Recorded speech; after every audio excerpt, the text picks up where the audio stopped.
कुछ लोग वक्त के साँचे में ढल गए, मगर कुछ लोग ऐसे हैं जो वक्त के साँचे बदल गए। वक्त को साँचे बदलने वाली शख्सियत हमारे बीच है। जोरदार तालियों के साथ चंद्रशेखर जी।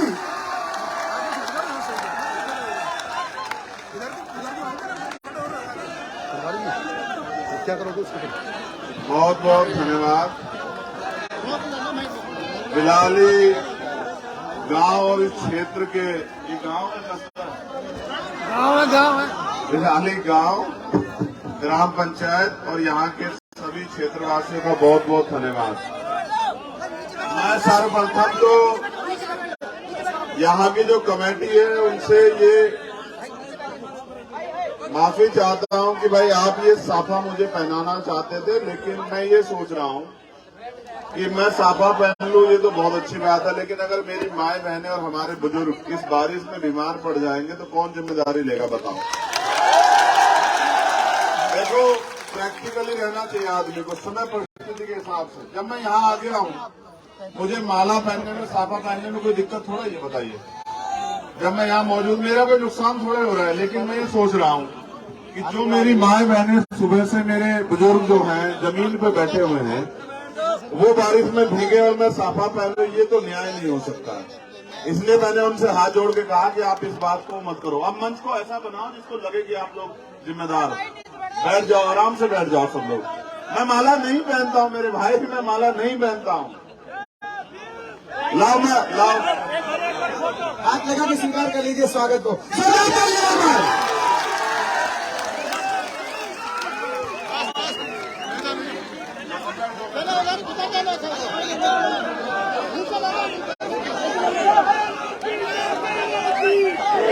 ये लोग बैठो, ये पहले जो यहाँ खड़े, मीडिया को लेकर अलावा हमारे सब लोग बैठ जाओ। देखो, मैं तभी बात रखूंगा और मैं बीमार पड़ा तुम्हारी जिम्मेदारी। अगर मैं बीमार पड़ा तो तुम्हारी जिम्मेदारी है, क्योंकि देख लो तुम इतनी बारिश में मुझसे बात रखवा रहे हो।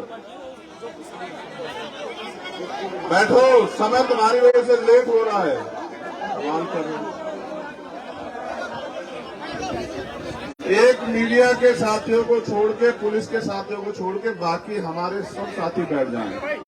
अगर वो वास्तविकता में हमसे प्यार करते हैं तभी कह रहा हूँ बैठ जाओ। व्यवस्था हो रही है आप लोगों की वजह से। आप मिशन के साथी नहीं हो सकते हो। दूसरों को क्या हाथ हिला रहे, खुद क्यों नहीं बैठ रहे?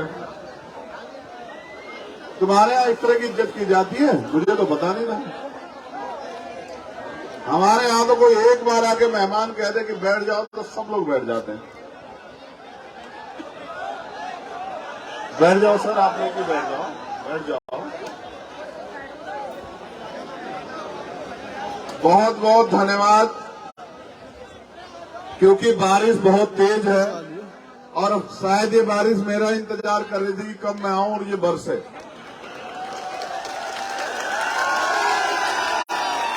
अच्छी बात यह है कि ये गर्मी का मौसम है, ये जितना बरसेगी इसका नुकसान नहीं होगा। लेकिन मुझे आपसे 2-3 जरूरी बातें कहनी है। मैं सर्वप्रथम तो यहाँ की कमेटी का धन्यवाद देता हूँ। उसके साथ साथ आज की सभा की जो अध्यक्षता कर रहे हैं हंसराज गुर्जर जी, कृष्ण मुरारी जी, ओम प्रकाश गुर्जर जी, विजय गोठवाल जी, कैलाश गोठवाल जी, दारा सिंह जी और फूलाराम गुर्जर जी, और हमारे प्रदेश के सभी सम्मानित नेता, हमारे आजाद समाज पार्टी के प्रदेश अध्यक्ष, यहाँ के जिले की कमेटियां, संभाग की कमेटियां, उनके अध्यक्ष, हमारे तीनों शानदार, जानदार, ईमानदार काम करने वाले प्रभारी भाई अनिल जी, भाई सत्यपाल जी, भाई रविंद्र कुमार भाटी जी, और मेरे साथ चल के आए भाई विजय जी और अमित कसाना जी। देखो, मैंने आपके यहाँ मूर्ति का अनावरण करा, ये आपकी इच्छा थी कि मैं आऊं उसका अनावरण करूं। ये मेरी वक्तव्य का पहला फेस है कि आपको बहुत बहुत बधाई। बहुत सुंदर मूर्ति आप लोगों ने लगाई, बहुत सुंदर। इसके लिए देखो, अभी तो बात शुरू हुई ना, क्या आपका फिर बाद में ताली बजाने का मन ना करे आपका। तो मूर्ति के लिए तो बधाई। इतनी शानदार मूर्ति लगाई, इतनी सुंदर मूर्ति लगाई, इतना अच्छा आयोजन किया। एक फेज में मैं इसके लिए आपको बधाई देता हूं। लेकिन मैं बाबा साहब अम्बेडकर को मानने वाला व्यक्ति हूं, बाबा साहब अम्बेडकर वो शख्सियत थे, वो महापुरुष थे जिन्होंने कहा कि मैं मूर्तियों में नहीं, मैं किताबों में हूं, मुझे पूजने की नहीं, मुझे पढ़ने की जरूरत है। ये बाबा साहब ने कहा, मैंने नहीं कहा। उन्होंने कहा सुबह के समय 2 घंटी बजेगी, एक मंदिर की, एक स्कूल की। आपको तय करना है कि आपके बच्चों का और आपका भविष्य कहां से सुधरेगा, कहां से आप डॉक्टर, इंजीनियर, आईएएस, आईपीएस बनेंगे, कहां से आप वकील और तमाम तरह के अधिकारों के साथ जो है अधिकारी कर्मचारी बनेंगे, और कहां से सिर्फ आप जो है जो कुछ आपके पास है उसको लुटा के चले आओगे। ये बाबा साहब अम्बेडकर कह के गए समझाने के तौर पे समाज को। और उन्होंने ये भी कहा कि मुझे मेरे जाने के बाद मरा हुआ मत समझना, जब तक संविधान जिंदा है मैं जिंदा हूं। मैं ये बात आपसे इसलिए कह रहा हूं मेरे प्यारे भाइयों, बुजुर्गों, बहनों, बच्चियों, माओ, कि मूर्ति तो बड़ी प्यारी है, लेकिन खाली मूर्ति से काम नहीं चलेगा। मूर्ति तो बाबा साहब की आपके सबके घरों में और हमारे सबके दिलों में भी है। बाबा साहब की मूर्ति को इतना सा कुछ हो जाता है, हम संघर्ष करने लगते हैं, लेकिन बाबा साहब वही बाबा साहब जिन्होंने अपने 4-4 बच्चों की कुर्बानी देके हमें वोट का अधिकार दिलाया, संविधान दिया जिसमें हमें बराबर के अधिकार दिलाए, उन अधिकारों को कैसे प्राप्त करोगे मेरे भाइयों, बताओ। अगर आप जागरूक नहीं होंगे, देखो भीड़ और भेड़ में कोई ज्यादा फर्क नहीं होता, और मैं आपका वो नेता नहीं हूं जिसको आपकी वोट से या आपसे कुछ लालच है। मैं आपका भाई हूं। मेरे पिताजी प्राइमरी स्कूल के हेडमास्टर थे और एक गरीब परिवार से आता हूं। मैं बहुत कोई धन्ना सेठ का बेटा नहीं हूं। मैं अपने लोगों के हालात जानता हूं। सच ये है, आज बहुत सारे लोग ऐसे होंगे जो काम पे नहीं गए होंगे, उनके घर में रात को रोटी कैसे आएगी, मैं समझता हूं अपने लोगों के हालात को। मैं ये भी समझता हूं कि मेरी माए बहनें मेरे प्यार सम्मान में यहां खड़ी है, लेकिन सच ये है कि बहुत सारे घर ऐसे होंगे जिनका चूल्हा तब तक नहीं जलेगा जब तक उनके घर में आटा और बाकी सामान नहीं पहुंचेगा। मैं ये बात आपसे इसलिए कह रहा हूं कि जितनी जिम्मेदारी मेरे कंधों पे उतनी जिम्मेदारी आपके भी कंधों पे। आप बहुत इतना समय इसलिए लगा आप स्वागत कर रहे हैं। मैं जहां स्वागत के लिए रुकता हूं वो मुझसे मांग करते हैं कि 2 मिनट के लिए हमारे मंदिर में चलिए, 2 मिनट के लिए हमारे स्टेज पे चलिए। मैं सब जगह चला जाऊंगा। आप बार बार फोटो खिंचवाने के लिए जिद करते हैं, आपको बुरा भी लगता होगा, मैं आपको डांट देता हूं कि फोटो से बचो और काम की तरफ बढ़ो। मगर मैं आपसे कहना चाहता हूं, आप नौजवान यहाँ बड़े पैमाने पे, मैं जो सिखाना चाहता हूं वो सीख के शायद आपकी जिंदगी बदल जाए। मेरे साथ फोटो खिंचवाने से आपकी कोई जिंदगी नहीं बदलेगी मेरे भाई। आप देखो, बाबा साहब अम्बेडकर ने कहा कि नायक पूजा धर्म में तो अच्छी है लेकिन मिशन में खतरनाक। आप नायक पूजा ही तो कर रहे हो, मैं भी तो इंसान हूं आपके जैसा। आप मेरी तरह काम करो, देखो आप भी चंद्रशेखर बन जाओगे, आपको भी पूरी दुनिया जो है आपका समाज प्यार करेगा, आपको भी लोग सम्मान देंगे। आप भी तो मेरी तरह आओ फील्ड में मेहनत करने के लिए। आप पूछ लो मेरे साथियों से, मैं बुखार में, फीवर में आया हूं आपके यहाँ, मुझे फीवर हो रहा है, लेकिन मुझे आपके सम्मान की परवाह है कि आपने प्रोग्राम रखा, पैसे खर्च करे, आप मेरे लिए बहुत कीमती हो। मैं पहले आया था थाना गाजी में, आप जानते हो कितना बड़ा मामला था, और हमने संघर्ष करके न्याय दिलाया। ऐसा न्याय दिलाया कि जिस दल की सरकार है उनके राष्ट्रीय नेताओं को आना पड़ा यहाँ उस परिवार से मिलने के लिए। हमारा बल है, और ये बल बुरा मत मानिए, ये बल किसी धन्ना सेठ की वजह से नहीं आया, ये आपके संघर्षों की वजह से आया है।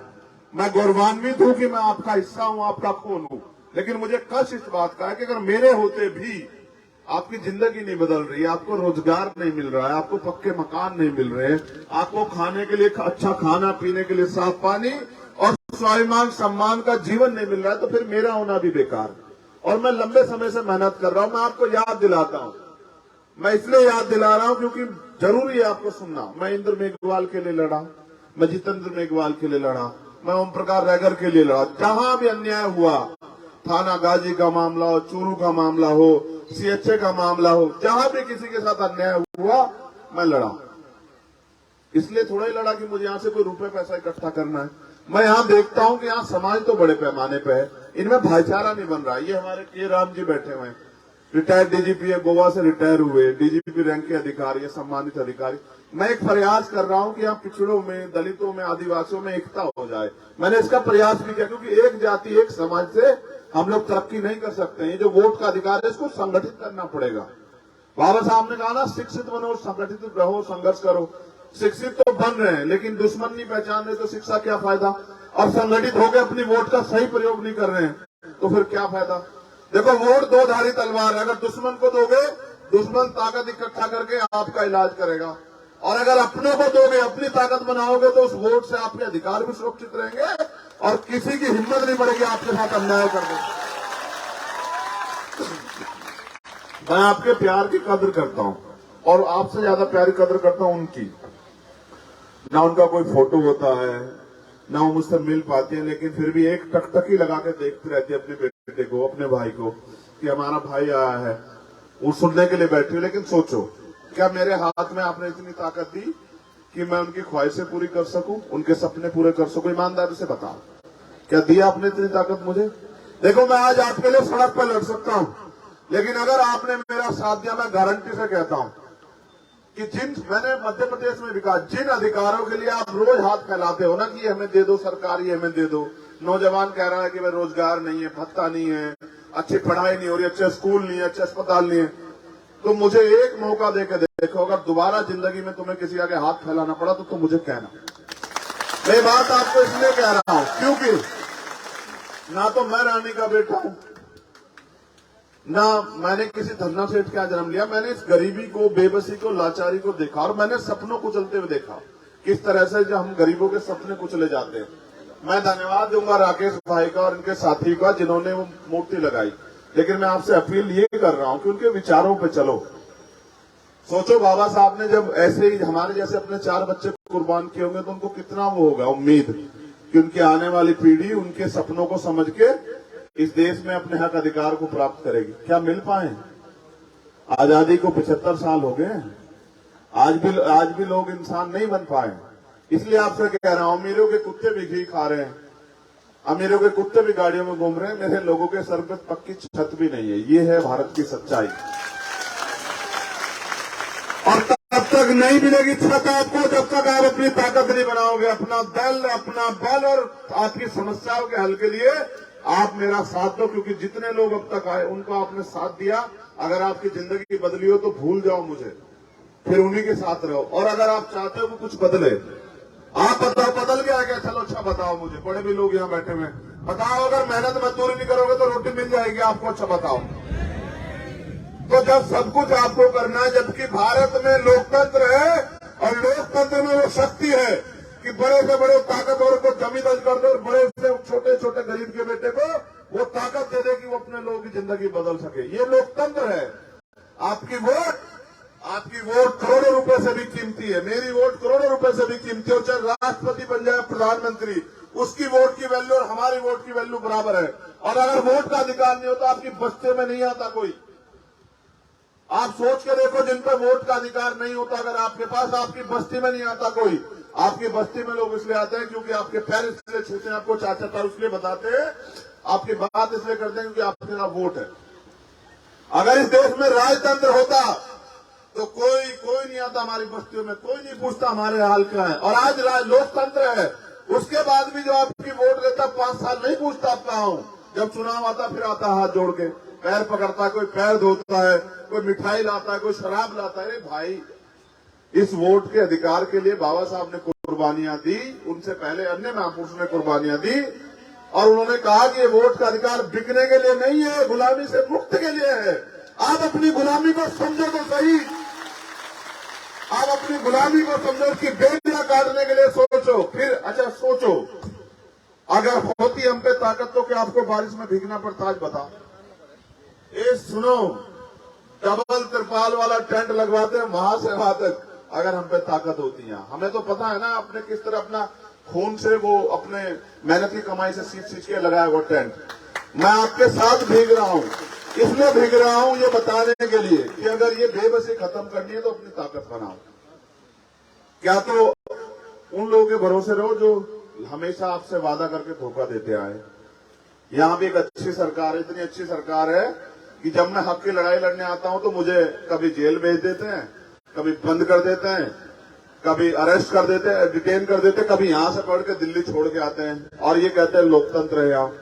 मैं आपसे कहने आया हूं, आप अपनी एकता और ताकत बना लो, और एक बार मुझे इस लड़ाई को लड़ने का मौका दो। ये लड़ाई मेरी इसलिए है क्योंकि मैं इस दर्द को समझता हूं। मैं एक पढ़ा लिखा व्यक्ति हूं, और हमारे साथी और हम दिन रात मेहनत कर रहे हैं। इसलिए आपसे अपील करने के लिए आया हूं। मूर्ति के लिए बधाई, लेकिन लड़ाई कैसे आगे बढ़ेगी? मूर्ति से या विचारों से? बताओ। तो विचारों में साथ दोगे नहीं दोगे? बताओ। जब आप विचारों में साथ दोगे। अच्छा, मैं आपको एक चीज और बताऊंगा, बड़ी गंभीरता सुनना ये बात। हमारे अध्यक्ष जी यहां बैठे हैं, हंसराज जी कहाँ हैं? अच्छा, ये बैठे हैं, सरपंच जी पूर्व। देखो, मैं आपको एक बात, जिस कौम के पास राजनीतिक शक्ति नहीं होती ना, उसका बताऊं क्या होता है? आज के दिन 73 गुर्जर समाज के लोग अपने हक अधिकार के लिए सड़क पे आए, और कितनी कोख सुनी हुई, आप आइडिया लगा लेना। 73 लोगों को एक दिन में मार दिया सरकार ने। कितने लोग थे? 73। आए क्यों थे? अगर उन पर राजनीतिक शक्ति होती तो सड़कों पे मरने आते क्या?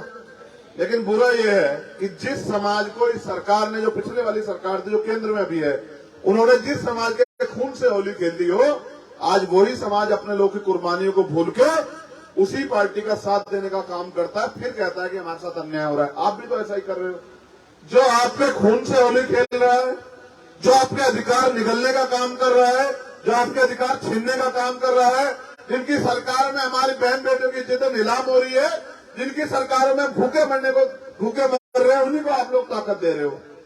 आजमाए हुए को आजमाओगे तो वही मिलेगा जो मिलता है। इसलिए आपसे कह रहा हूं, आप अपनी ताकत बनाओ, अपने हाथों को मजबूत करो। हमारे यहाँ नेता हैं, जिले के लोग तमाम, सत्येंद्र बाकी साहब थी, उनका साथ दो, और एक बार इस बात को मजबूत करो कि चलो छोड़ो, इस बार हम उनके साथ नहीं, इस बार हम अपने भाई को मौका देकर देख रहे हैं, और फिर देखना बदलाव होता है नहीं होता है।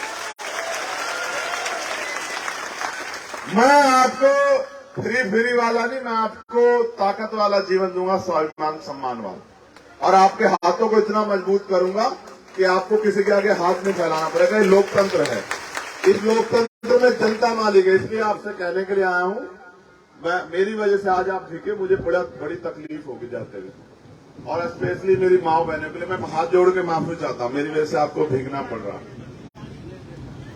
मेरा बस चले तो मैं अपने शरीर की छतरी बना के आपको भीगने ना दूं, मैं सच बता रहा हूं। लेकिन मैं सोचो, मैं सिर्फ माला पहन के चला जाऊं या माला चढ़ा के चला जाऊं, तो भी काम नहीं चलेगा। मुझे तैयार तो आप लोग करना पड़ेगा ना। अगर मैं आपको नहीं समझाऊंगा तो कौन समझाएगा? बताओ। तो मैं आपको समझाने के लिए आया हूं। इसी तरह से हमारे महापुरुष गांव घूम के लोगों को तैयार कर रहे थे, फिर जब समाज तैयार हुआ तो ताकत बनी। तो इसलिए आपसे कह रहा हूं, ये जो बहनें बैठी, बताओ रोजगार चाहती हो नहीं चाहती हो? बताओ। जो पढ़ लिख रही है बहनें, पहले बताओ, उनसे पूछेंगे रोजगार चाहती हो नहीं चाहती हो? बताओ। जो माएं हमारी बहनें शिक्षित घर में बैठी हो, घर में रोजगार चाहती हो नहीं चाहती हो? बताओ। नहीं, तेज आवाज बताओ, ऐसे ही कुछ नहीं मिलने वाला। बताओ, चाहती हो नहीं चाहती हो? बताओ। अपने बच्चों के लिए अच्छी पढ़ाई चाहती हो नहीं चाहती हो? बताओ। जो आपके बच्चे पढ़ लिख के घर पे घूम रहे हैं, उनके लिए रोजगार चाहती हो नहीं चाहती हो? बताओ। तो फिर वो मांगने से नहीं मिलेगा, उसके लिए अपनी शक्ति बनानी पड़ेगी आपको, ठीक है? तो शक्ति बनाओ, ठीक है? बहुत बहुत धन्यवाद। जय भीम, जय भारत, जय मंडल, जय जोहार, जय संविधान, और आप सबके लिए मंगल कामनाएं। फिर किसी दिन आपसे जल्दी मुलाकात होगी। आज क्योंकि मौसम खराब है, मगर इससे ज्यादा खराब जो मौसम है गुलामी का, उसकी बेड़ियां काटनी है। बताओ, दोनों हाथ उठा के बताओ, इस बार पूरी ताकत बनाओगे नहीं बनाओगे? बताओ। ऐसा तो नहीं पैसे वालों के आगे अपने गरीब भाई को भूल जाओगे। ये तुम मुझे भूल जाओगे तो ये ताकतवर लोग तुम्हें भूल जाएंगे, याद रखना, ठीक है? अच्छा, एक जरूरी मैसेज है। देखो, उनके पास बहुत बड़ी बड़ी मीडिया है, बहुत बड़े बड़े प्रचार के साधन है। मैं आपसे बता रहा हूं, 20 अगस्त को जयपुर में प्रोग्राम है हमारी ताकत शक्ति प्रदर्शन, हमारे सम्मान की लड़ाई। मैं आपसे रिक्वेस्ट करूंगा, 20 अगस्त को आप जयपुर जरूर आना मेरे भाइयों, ठीक है? मेरे सम्मान की रक्षा करने आना। ताकतवर लोगों से लड़ाई है, पैसे वालों से, और वो ये कहते हैं गरीब को टिकने नहीं देंगे। मैं आपसे कह रहा हूं, अपने भरोसे आना। मैं कुछ नहीं दे पाऊंगा आपको, ना बस लगा पाऊंगा आपको, तो अपने भरोसे आना, ठीक है? बहुत बहुत धन्यवाद।